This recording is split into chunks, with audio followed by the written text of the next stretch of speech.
يلتقي برشلونة مع الميريا في المباراة التي تجمع بين الفريقين الليلة في إطار الأسبوع ال36 من منافسة الدوري الإسباني الممتاز لكرة القدم.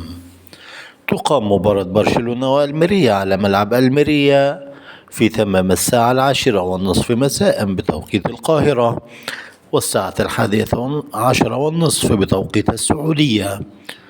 يسعى فريق برشلونة بقيادة تشافي إلى تحقيق نتيجة إيجابية من أجل الفوز ومصالحة الجماهير في ظل تراجع أداء ونتائج الفريق وخسارة الدوري الإسباني لصالح الغريم التقليدي ريال مدريد، فيما ودع برشلونة دوري أبطال أوروبا عقب الخسارة على ملعبه وسط جماهيره أمام الفريق الفرنسي باريس سان جيرمان. ويسعى برشلونة إلى تقديم عرض جيد قبل انتهاء الموسم بعد تراجع كبير للفريق الكتالوني وسط حالة من القلق والترقب لدى جماهير وعشاق الفريق، ليس في أسبانيا وحسب بل في كل أنحاء العالم، حيث تمتد شعبية الفريق الكتالوني إلى خارج حدود الأرض.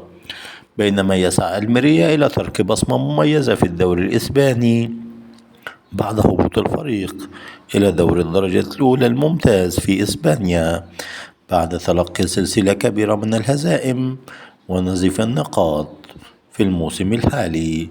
ليعود الميريا يبحث عن العودة من جديد.